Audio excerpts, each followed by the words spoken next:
आवाज सुनता हर किसी की, ना ही भूला कोई हो। सबसे पहले याद उसकी, फिर सभी दुनिया की हो। सबसे पहले याद उसकी, फिर सभी दुनिया की हो। आप सभी प्रेमियों के अंदर विराजमान उस परमात्मा की ज्योत, खुदा के नूर को मेरा नमस्कार, सत श्री अकाल, अस्सलाम वालेकुम रहमतुल्लाह व बरकatuh। दर्शकों, आप सभी का हमारे YouTube चैनल में स्वागत है। आज हम बात करेंगे लाल किताब के उपायों के बारे में। मेरे कुछ दर्शक हैं, उनके फ़ोन कॉल्स आए थे मुझे, जो दिल्ली में रहते हैं, और उन्होंने इस उपायों के चक्कर में, जो उनके बोल थे कि हमने लाखों रुपये अपने बर्बाद कर दिए, लेकिन जो हमें रिजल्ट मिलना चाहिए था वो रिजल्ट हमें वैसा बिल्कुल नहीं मिला। यानी जो उनकी इच्छा थी, जैसे दावे किए गए थे, जितने बड़े बड़े दावे किए गए थे कि आपका ये हो जाएगा, आपका वो हो जाएगा, आसमान से तारे टूटकर ज़मीन पर गिर पड़ेंगे, ऐसा कुछ नहीं हुआ। क्योंकि आप भी अक्सर गाहे बगाहे अक्सर टीवी चैनल पर, अखबारों में, सोशल साइट पर तरह तरह के आप जो हैं लुभावने से दिल को लुभाने वाले आप एस्ट्रोलॉजी के या इस तरह के हीलिंग के आपको बातें पढ़ने को, सुनने को, देखने को मिलती हैं, जिनमें बड़े बड़े दावे किए जाते हैं कि हम ये कर देंगे, हम वो कर देंगे। तो आखिर इसकी सच्चाई क्या है? क्या लाल किताब इसके बारे में क्या कहती है? क्या लाल किताब के उपाय करने से कोई इंसान, कोई ऐसा करामात हो सकती है कि घर में छप्पर फाड़ कर पैसा बरस जाए, या बिल्कुल ही सारा कुछ ही बदल जाए, या सारा कुछ ही चेंज हो जाए कि जिसके बारे में इंसान सोच भी नहीं सकता? तो उनका ये सवाल था कि क्या नजूमी जी हमें ये बताएं कि क्या दरअसल में ऐसा कुछ होता है या नहीं भी होता, क्योंकि हमने अपना बहुत सारा पैसा बर्बाद कर लिया। मैंने जब भी कोशिश की है, ईमानदारी से जवाब देने की कोशिश की है, और इल्म नजूम, लाल किताब के ज्योतिष के जो असूल हैं, उनके बुनियादी असूलों पर ही मैंने हमेशा बात किया है। मुझे कई प्रेमियों ने ये भी मुझे कहा कि आपके जो वीडियो हैं, जो आपकी बातें हैं, वो अक्सर एस्ट्रोलॉजरों के लिए हुआ करती हैं, आप इसे थोड़ा सा सरल रखें, सीधा रखें। लेकिन जहाँ तक मेरी कोशिश होती है कि जो सही बुनियादी असूल हैं, वो लाल किताब ज्योतिष करने वालों को और जो इनके उपाय करते हैं, दोनों को पता होने चाहिए कि इसके बुनियादी असूल क्या है, इसके उपायों के असूल क्या हैं।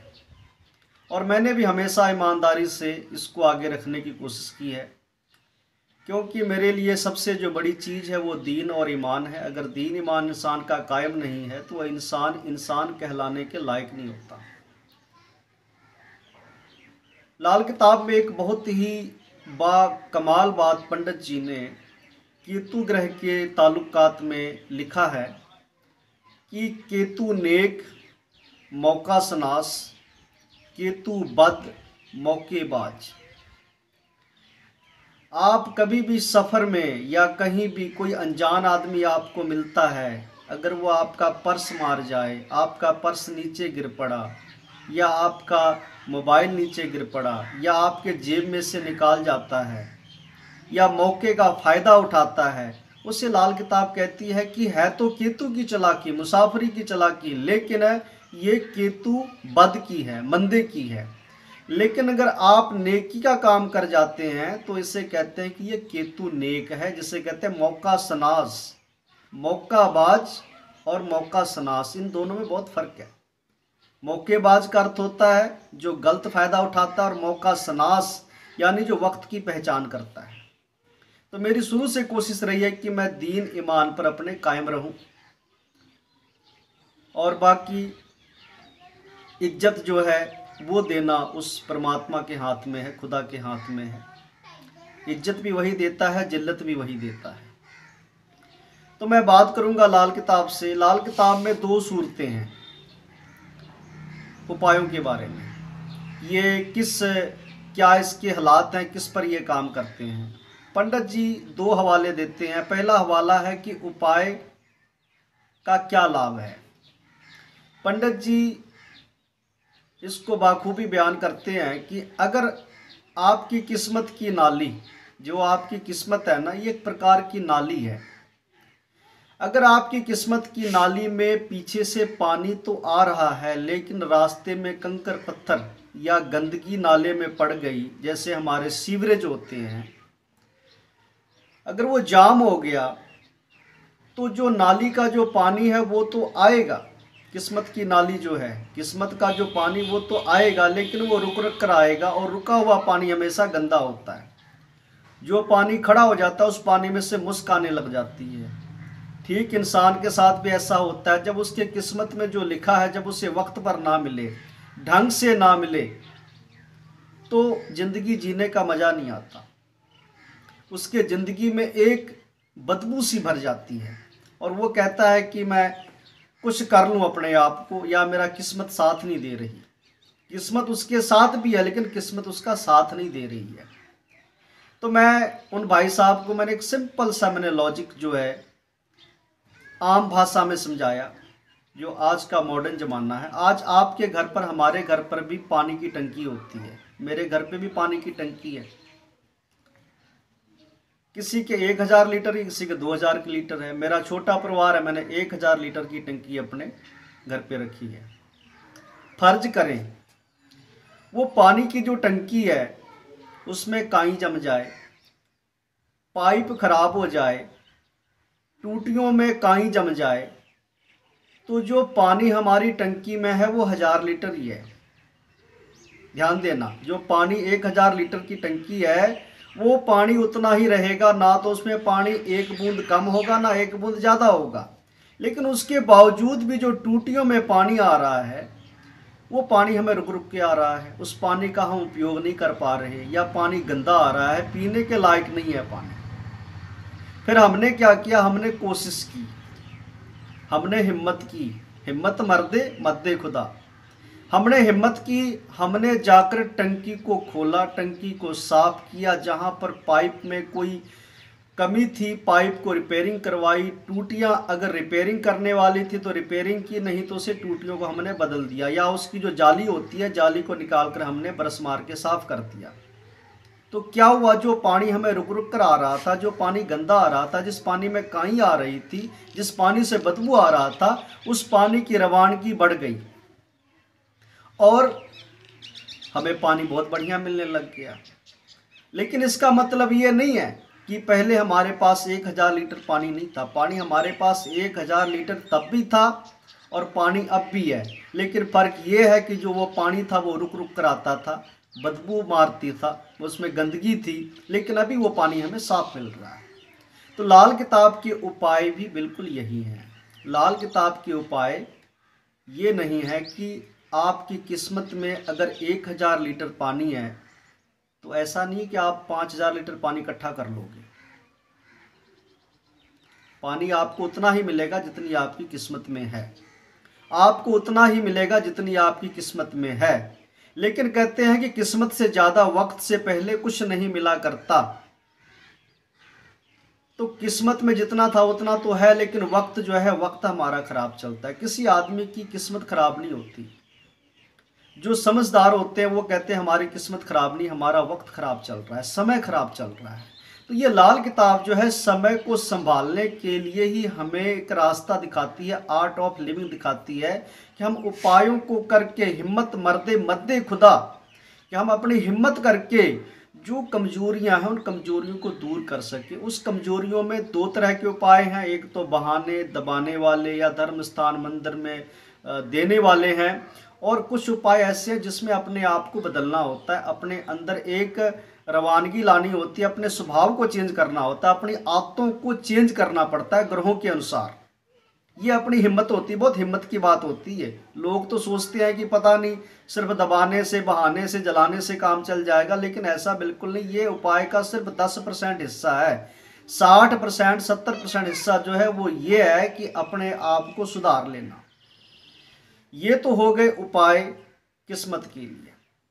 दूसरे उपाय जो आते हैं जिनमें कहा जाता है कि अगर कोई आदमी आप पर हमला करता है, क्योंकि दो ही परेशानियां होती हैं, एक अपनी परेशानी होती है, एक दूसरे की परेशानी होती है, कि हमें कोई दूसरा आदमी परेशान कर रहा है, दूसरा आदमी हमें तंग कर रहा है। और मेरे पास पता नहीं कितने फ़ोन कॉल आते हैं कि नजूमी जी हमारा पड़ोसी तंग कर रहा है, हमारी सास तंग कर रही है, हमारे बेटे तंग कर रहे हैं।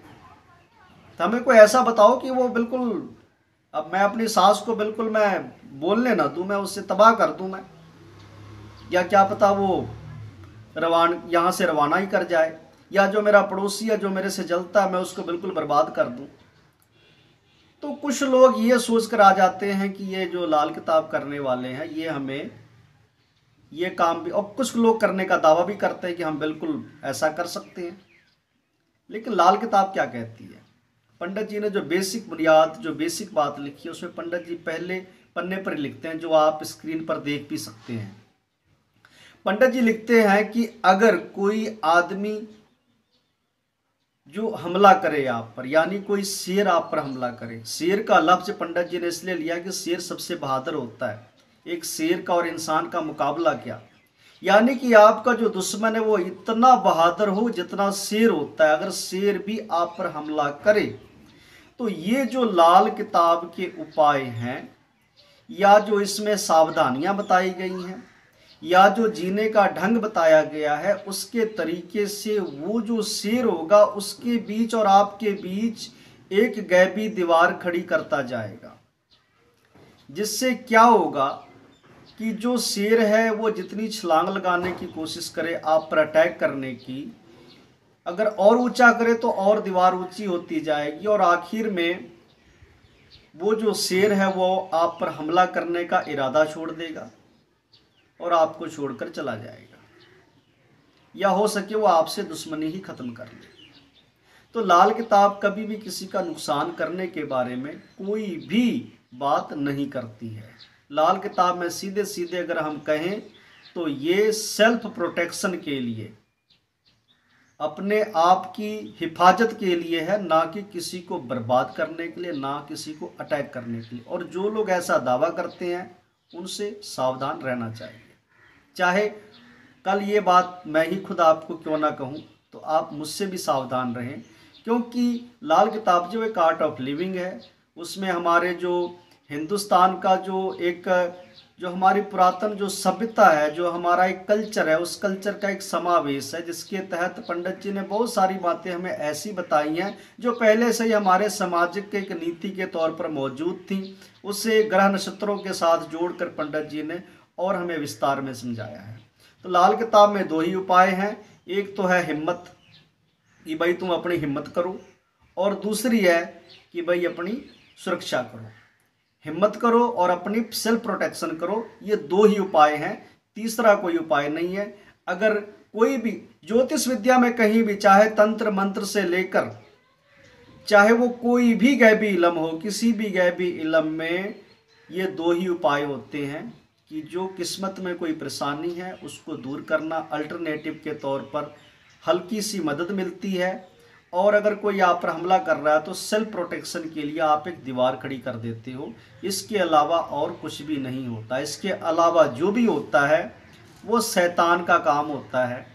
अब मैं इसके बारे में भी आपको बता दूं, जितने भी शैतानी इल्म हैं ये चलते ज़रूर हैं, इनका जो प्रभाव होता है वो बिल्कुल 24 घंटे के अंदर हो जाता है। 24 घंटे क्या, 10 मिनट 10 सेकंड के अंदर हो जाता है, लेकिन ये बहुत समय तक नहीं चलते।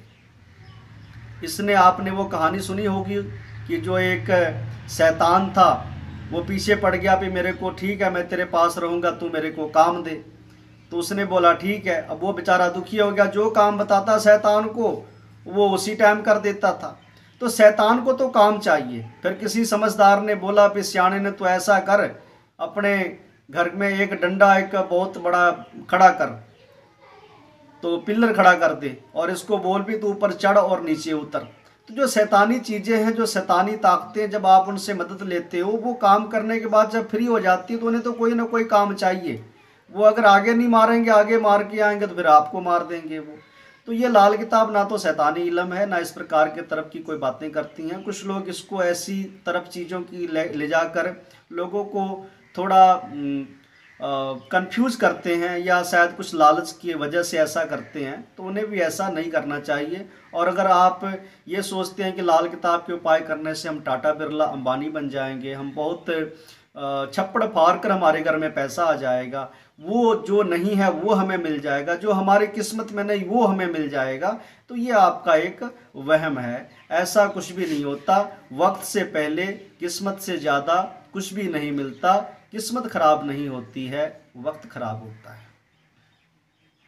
और इस उपाय को करने से दो ही हैं, एक तो आपकी हिम्मत बढ़ती है, आप जिस काम को करने का हिम्मत नहीं कर पा रहे थे उसको आप हिम्मत से कर लेते हो, और दूसरा जो है वो है आप सेल्फ प्रोटेक्शन, अपनी आप सुरक्षा करते हैं। यही लाल किताब के असूल हैं, ये बेसिक असूल हैं जो मैंने आपको स्क्रीन पर हिंदी में भी और उर्दू में भी आपको मैंने जो उसकी स्क्रीनशॉट हैं लाल किताब से मैंने आपको दिखाए हैं। इससे आप देख सकते हैं, पढ़ सकते हैं, और इस प्रकार के बहकावे में मत आएँ कि लाल किताब जो है वो हमें टाटा बिरला या अंबानी बना देगी। जितनी आपकी किस्मत में है उतना ही मिलेगा। आपका कभी भी किस्मत खराब नहीं होती, जब भी खराब होता है वक्त खराब होता है। और लाल किताब हमें यही समझाती है कि वक्त को कैसे संभालें। लाल किताब सीधा सीधा कहती है कि मौकेबाज मत बनो, मौका शनास बनो, यानी कि वक्त का जो है, वक्त की पहचान करो, वक्त का जो फ़ायदा गलत फ़ायदा मत उठाओ। इसीलिए हमें जो केतु नेक की पहचान है कि वक्त शनास, वक्त को पहचान लेना सबसे बड़ी समझदारी होती है, और यही हमें लाल किताब समझाती है। यही लाल किताब की गाइडलाइंस है, यही लाल किताब की शिक्षा है। धन्यवाद। आपने हमारे चैनल को अगर सब्सक्राइब नहीं किया है तो हमारे चैनल को सब्सक्राइब करें, हमारे वीडियोस को लाइक एंड शेयर करें। मेरी परमात्मा से यही प्रार्थना है, अरदास है, दुआ है कि खुश रहो आबाद दुनिया, मालो जहाँ बढ़ते रहो, मदद मालक अपनी देगा, नेकी खुद करते रहो, नेकी खुद करते रहो। धन्यवाद। नमस्कार।